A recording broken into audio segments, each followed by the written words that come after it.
नमस्कार। राज्य शिक्षा शोध एवं प्रशिक्षण परिषद बिहार पटना में आपका स्वागत है।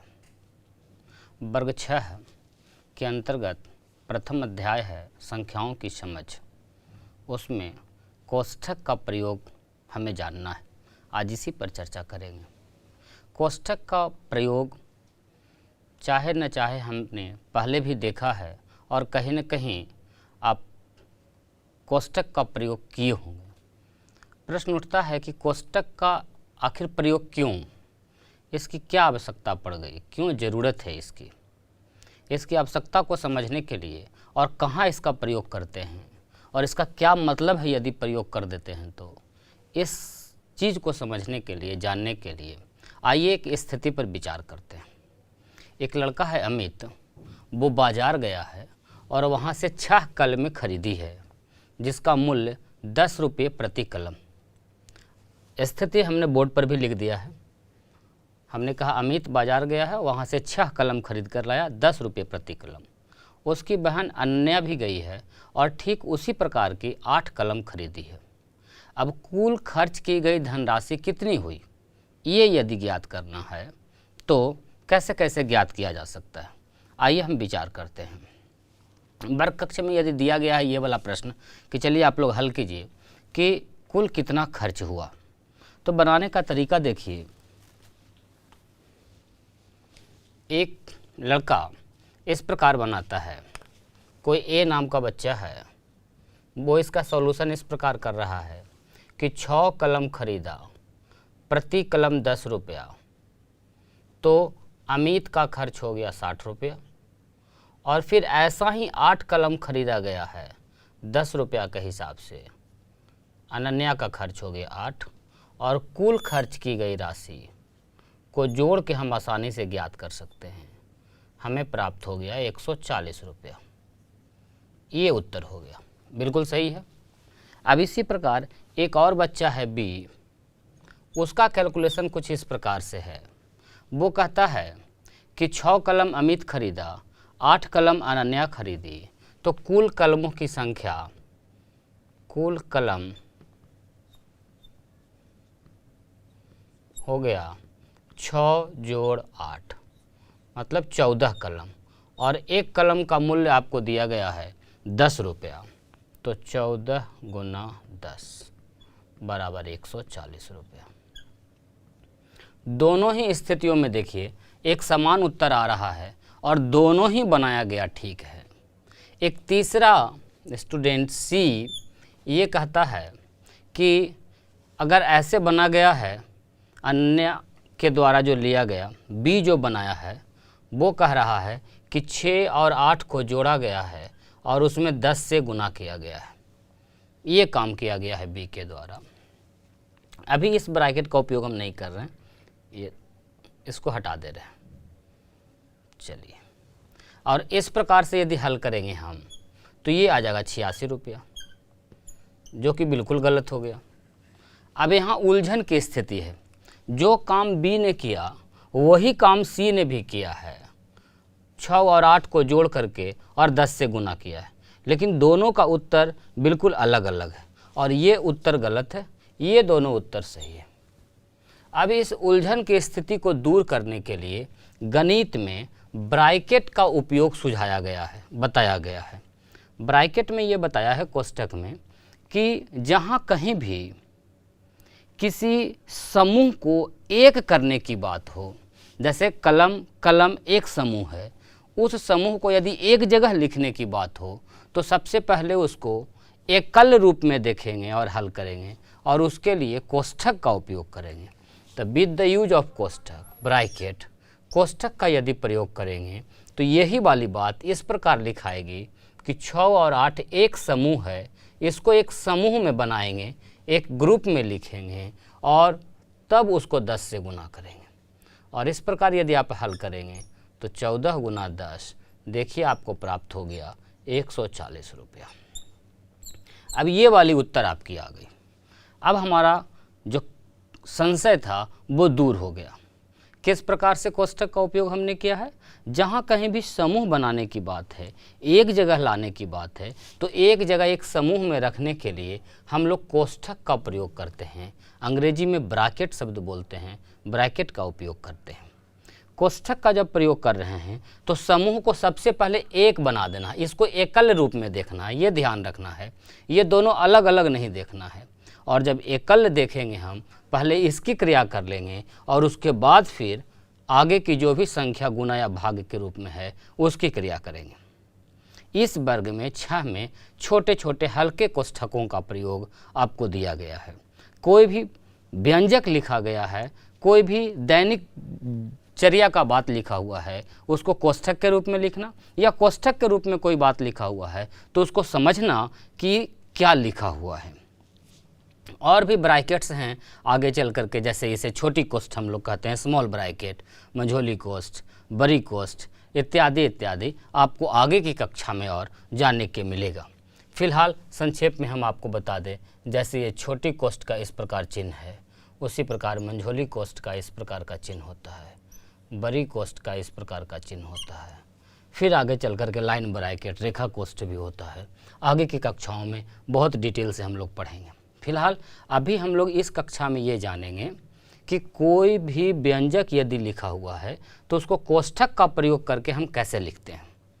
तो जहाँ भी आप देखेंगे कि जिसको 2 या 2 से अधिक चीज़ को एकल करना है, एक जगह लाना है, तो वहाँ हम कोष्ठक का प्रयोग करेंगे। जैसे कुछ उदाहरण हम आपको दिखाते हैं। एक सिंपल सा एग्जाम्पल, उदाहरण, कोई एक बात लिखा हुआ है कि 9 एवं 5 के योग का 10 से गुणा, ये एक स्टेटमेंट लिखा हुआ है। अब इसको हमको कोष्ठक का प्रयोग करके लिखना है, तो कैसे लिखेंगे? 9 एवं 5 के योग। अब ये वाली जो बात है ये एक ग्रुप में है, एक साथ है, तो सबसे पहले हम इसका काम कर देंगे। कोष्ठक का प्रयोग करके जब आप लिखेंगे तो इसको लिख सकते हैं 9 और 5 के योग। अब इसको एक बना देना है, सिंगल समूह को। इसके बाद इसका गुना कितना से? 10 से। जो स्टेटमेंट लिखा हुआ है हिंदी में, कथन लिखा हुआ है, उसमें हम ब्रैकेट का उपयोग करके गणितीय रूप उसको दे सकते हैं। उसी प्रकार यदि कोई ब्रैकेट करके लिखा हुआ है तो उससे हम उसको रूप में, साधारण भाषा के रूप में भी लिख सकते हैं। इसका और भी 1-2 एग्जाम्पल हम देखते हैं। आइए कुछ उदाहरण की ओर चलते हैं। आपकी सुविधा के लिए हमने कुछ उदाहरण बोर्ड पर लिख के रखे हैं। इसमें कुछ में भाषा में लिखा हुआ है, लैंग्वेज में, उसको गणितीय रूप देना है, और कुछ गणितीय रूप में लिखा हुआ है, उसको भाषा में हम किस प्रकार कह सकते हैं या लिख सकते हैं। जैसे पहली स्थिति देखिए, लिखा हुआ है 5 और 4 के योग का 3 से गुना। इसका यदि कोष्ठक का उपयोग करके हमें गणितीय रूप देना हो तो इस प्रकार कैसे देंगे? ध्यान दीजिए, बहुत ही आसान है। 5 और 4, 5 और 4 के योग का, अब इसका करना है, दोनों के योग का। तो दोनों को जब भी सम्मिलित रूप में देखेंगे, एकल रूप में देखेंगे, एक रूप में देखेंगे, तो दिखाने के लिए इसको हमको कोष्ठक से घेरना पड़ेगा, ताकि पता चले कि ये जो समूह है ये अलग अलग नहीं है, एक इकाई के रूप में है। और उसके बाद इसका फिर 3 से गुना। इस प्रकार यदि आप किसी भी स्टेटमेंट में ब्रैकेट लगाना सीख जाइएगा तो गणित का हल बिल्कुल ठीक होगा, गलती होने की संभावना नहीं होगी। आइए दूसरी स्थिति को देखें। दूसरी स्थिति में लिखा हुआ है 16 और 7 के अंतर। क्या लिखा हुआ है? 16 और 7 के अंतर। अंतर का मतलब घटाव। अब ये जो अंतर है यहाँ तक पूरा एक स्टेटमेंट हो गया, ये एकल रूप में हो गया। अब इसके साथ क्या करना है? तो इसका भाग करना है। कितना से? 3 से। तो इस प्रकार से यदि लिखा रहे तो आप उसे गणितीय रूप दे सकते हैं। अब तो आसान है हल करना, ब्रैकेट का पहले क्रिया कर लेंगे और आप आसानी से हल कर सकते हैं। ये देखिए गणितीय रूप में लिखा हुआ है, इसको जरा खुद से बोल के देखिए तो क्या लिखा हुआ है। ये ब्रैकेट में पहले दिया गया है 2 और 3, तो उसको एकल रूप में लिखेंगे हम लोग, तो कह सकते हैं इस प्रकार कि 2 और 3 के योग का 6 से गुना। यदि इसको हम आम जीवन में बोलना चाहें तो कैसे बोल सकते हैं? रमेश 2 कॉपी खरीदा 6 रुपये कॉपी के हिसाब से, महेश भी ऐसी 3 कॉपियाँ खरीद के लाया, तो कुल मिला के कितना खर्च हुआ? आसानी से निकाल सकते हैं। उसको आम जीवन से भी आप जोड़ सकते हैं, दैनिक जीवन में भी इसका प्रयोग किया जा सकता है। उसी प्रकार ये वाली जो लिखा हुआ है, इसका यदि हम गणित से रूपांतरण करें भाषा की ओर, तो ये वस्तुतः क्या लिखा हुआ है? 3 और 4 के योग एवं 4 और 2 के योग का गुणनफल। ध्यान दीजिए यहाँ अलग अलग नहीं है, इसके अंदर जो लिखा हुआ है ये एकल रूप में है, तो इसको हम लोग एक साथ एकल रूप में कैसे बोलेंगे? 3 और 4 का योग एवं 4 और 2 का योग का गुणनफल। तो इस प्रकार से यदि कहीं भाषा में लिखा हुआ रहे तो उसको आप कोष्ठक का प्रयोग करके गणितीय रूप में लिख सकते हैं, और कहीं गणितीय रूप में लिखा हुआ है तो आप समझ सकते हैं कि इस कोष्ठक का क्या प्रयोग है। कोष्ठक का प्रयोग आशा है आप सीखे होंगे, और भी अभ्यास के रूप में आपकी किताब में बहुत सारे प्रश्न इस प्रकार के दिए गए हैं। कोष्ठक का प्रयोग कीजिए और प्रयोग करके हल कीजिए उसको, व्यंजक को, उसका आप प्रैक्टिस एक्सरसाइज से करेंगे। आपके किताब में दिया गया है, बहुत सारे प्रश्न दिए गए हैं, कुछ एग्जाम्पल्स हमने आपको करवाए हैं। और इसके बाद एक संख्यांक पद्धति हम लोग सीखेंगे कोष्ठक के बाद, जिसे कहते हैं हम लोग रोमन संख्यांक पद्धति। रोमन संख्यांकन।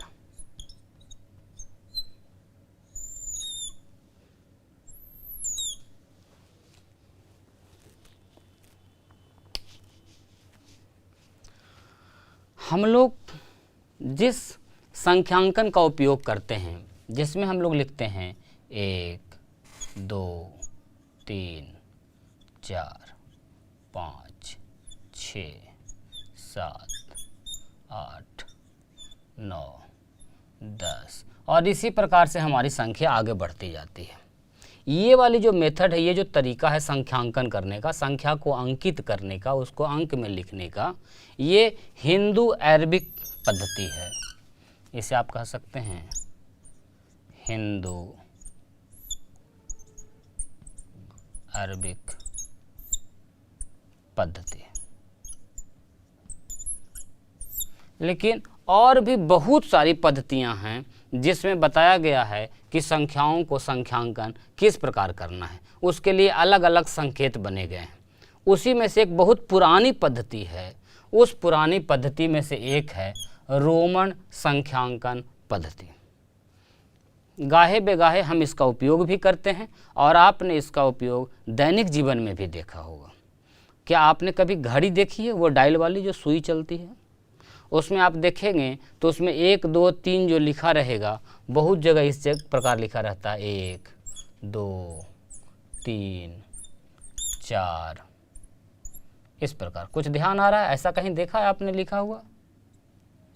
5 6 7 8 9 10 11 12। ध्यान दीजिए, ऐसा कहाँ कहाँ देखा है आपने अपने दैनिक जीवन में, जहाँ आपने देखा है कि ऐसा प्रिंट रहता है? हाँ, घड़ी जो डायल वाली रहती है, आप वहाँ देखिएगा बहुत सारी घड़ियों में इसी प्रकार से रोमन पद्धति में संख्यांकन किया रहता है। इसके अलावा आप अपने वर्ग कक्ष में जो रूटीन टंगा हुआ है उसका भी अवलोकन कर सकते हैं। उसमें भी जो घंटियाँ लिखी है, पहली घंटी, दूसरी घंटी, तीसरी घंटी, बहुत बार ऐसा होता है कि इसी प्रकार के पद्धति में हम लोग लिखते हैं। तो जहाँ हम लोग अपना हिंदू अरबिक मेथड तो उपयोग करते ही हैं, वहीं पर रोमन संख्यांकन का भी उपयोग बहुत जगह पर किया जाता है। तो इसके बारे में भी थोड़ी जानकारी हम लेंगे कि कैसे रोमन पद्धति में उसका संख्यांकन किस प्रकार करते हैं, बड़ी बड़ी संख्याओं को भी और छोटी छोटी संख्याओं को भी। संख्यांकन जानने के लिए कुछ तो हमने लिख दिया है 10 तक, उसमें ये आई करके है, आई, और इसी को जब बढ़ाना है तो उसी के आगे एक और आई लगा दिए तो एक एक 2 हो गया, 3 आई लगा दिए तो 3 हो गया, भी से आपका 5 होता है, एक्स से 10 होता है। ऐसे और भी शॉर्टकट्स आइए हम बोर्ड पर लिख देते हैं। आइए रोमन संख्यांकन पद्धति को थोड़ा और विस्तार से जानते हैं। इधर जो आप बोर्ड पर लिखा हुआ देख रहे हैं, ये कुछ रोमन में किस प्रकार लिखा जाएगा उसके संकेत लिखे गए हैं। एक के लिए हम लोग आई का उपयोग करते हैं, अंग्रेजी के कैपिटल आई का।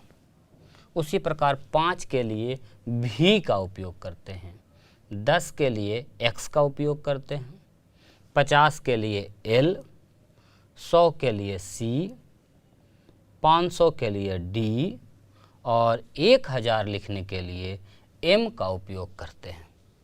इतनी अंग्रेजी के अल्फ़ाबेट्स की सहायता से बड़ी सी बड़ी संख्याओं को हम काफ़ी आसानी से रोमन संख्यांकन पद्धति में लिख सकते हैं। लेकिन लिखने के लिए भी कुछ नियम हैं, कुछ शर्त हैं। आइए उन नियमों को जानते हैं शुरू से। सबसे पहली स्थिति समझिए, जहाँ कहीं भी और ऐड करना हो, जोड़ना हो, तो हम दाहिने तरफ उसका बढ़ाते हैं। दूसरी बात यह है, बहुत महत्वपूर्ण बात है, समझिए, किसी भी संकेत की जब पुनरावृत्ति कर रहे हैं, बार बार आगे बढ़ा रहे हैं, तो वो पुनरावृत्ति या दोहराव जिसको कहते हैं, ये 3 से अधिक बार नहीं हो सकता है। किसी भी संकेत की पुनरावृत्ति या दोहराव अधिक से अधिक अधिकतम 3 बार किया जा सकता है। पुनरावृत्ति या इसी को ही अपनी भाषा में कहते हैं दोहराना, दोहराव अधिकतम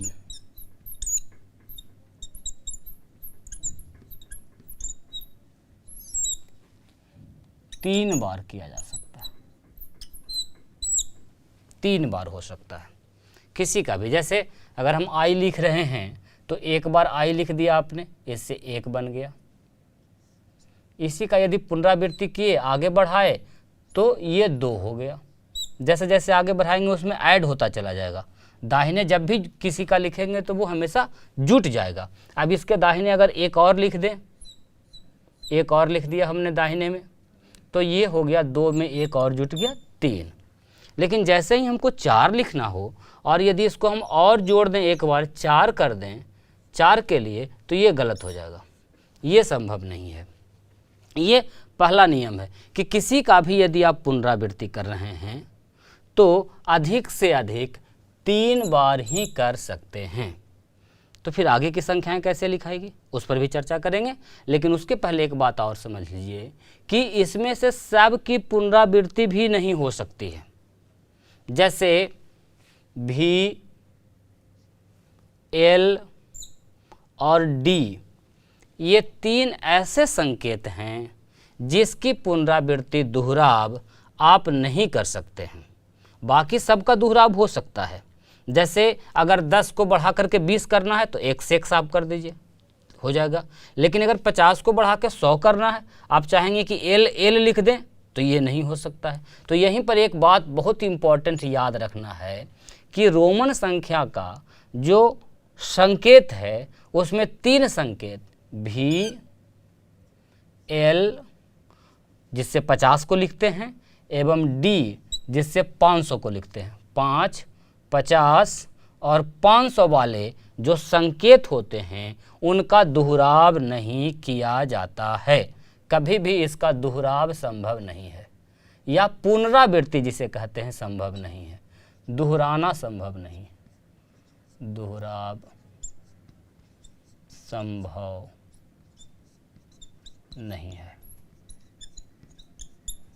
दो प्रकार के शर्त पर अभी तक हमने चर्चा किया है। पहला कि आप अधिकतम 3 बार की पुनरावृत्ति कर सकते हैं, और वो भी पुनरावृत्ति या दोहराव सबका नहीं होगा, VLD को छोड़ करके होगा।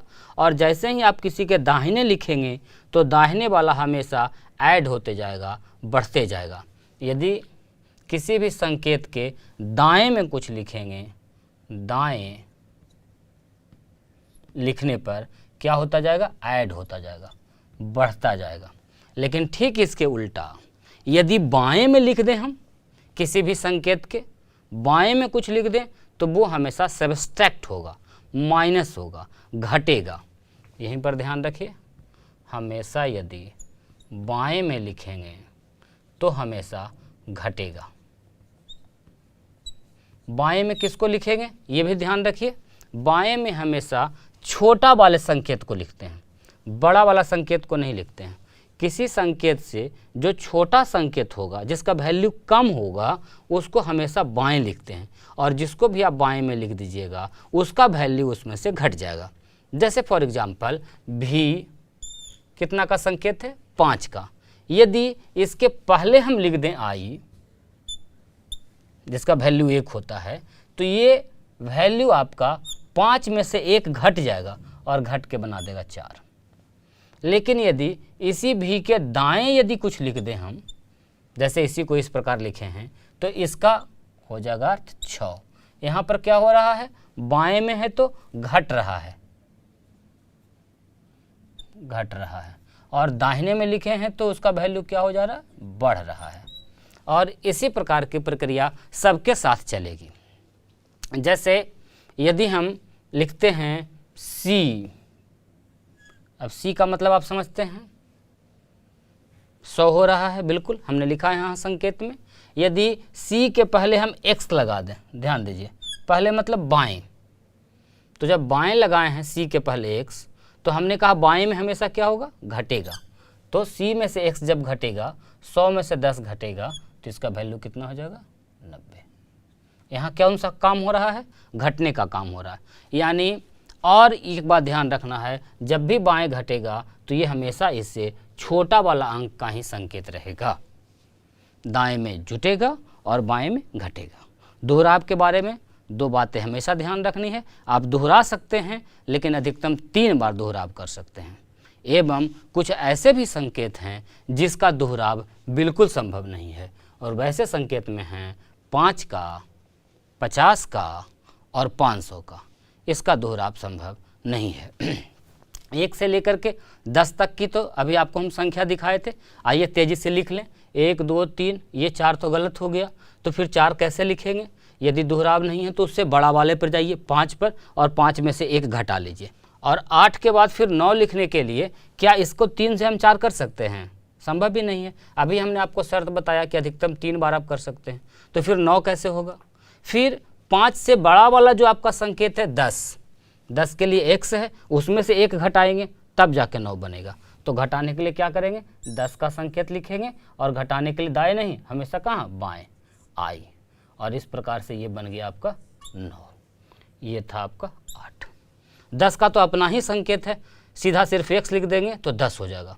और यदि उससे ज़्यादा जाना होगा तो बढ़ाने के लिए हमेशा वैल्यू कहाँ लिखना पड़ेगा, दाएं, दाएं में हमेशा ऐड होता है।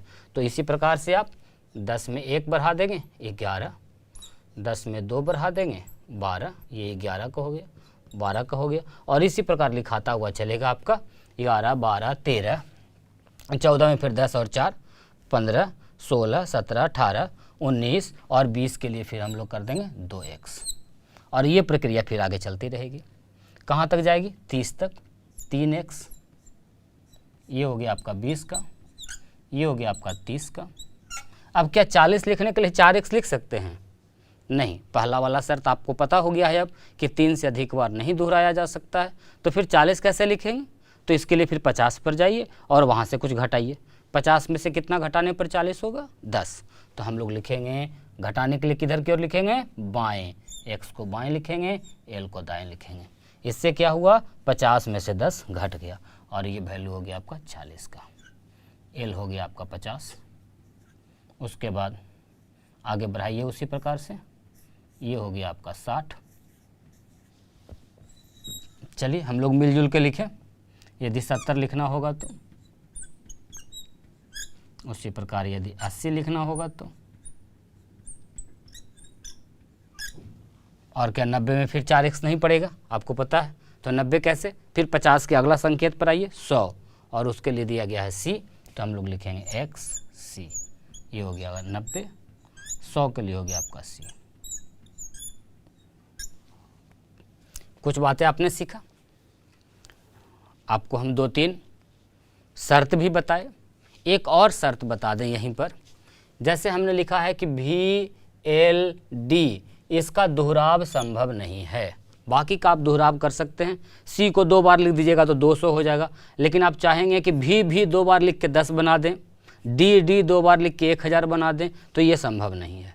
साथ ही साथ VL और D को बाएं भी नहीं लिख सकते हैं घटाने के लिए। जैसे आपने x लिखा है C के बाएं, तो इसका वैल्यू C में से x घट करके 90 बच गया। लेकिन यदि हम कहें कि C के पहले यदि सर भी लिख दें तो 100 में से 5 घट के 95 हो जाएगा, नहीं, कभी संभव नहीं है। क्यों? क्योंकि नियम ये कहता है, एक और शर्त जान लीजिए कि VLD ये कभी भी बाएं नहीं जाएगा, मतलब ये किसी में से भी घटेगा नहीं।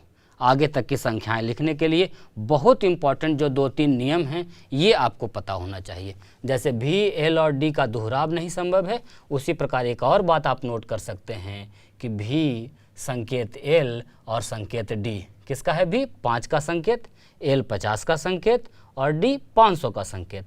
ये जो 3 संकेत हैं ये बाएं, किसी के भी बाएं नहीं जाएगा, यानी का प्रयोग बाएं नहीं हो सकेगा, मतलब किसी से नहीं घटेगा, किसी बड़ी संख्या से, किसी बड़े संकेत से नहीं घटेगा।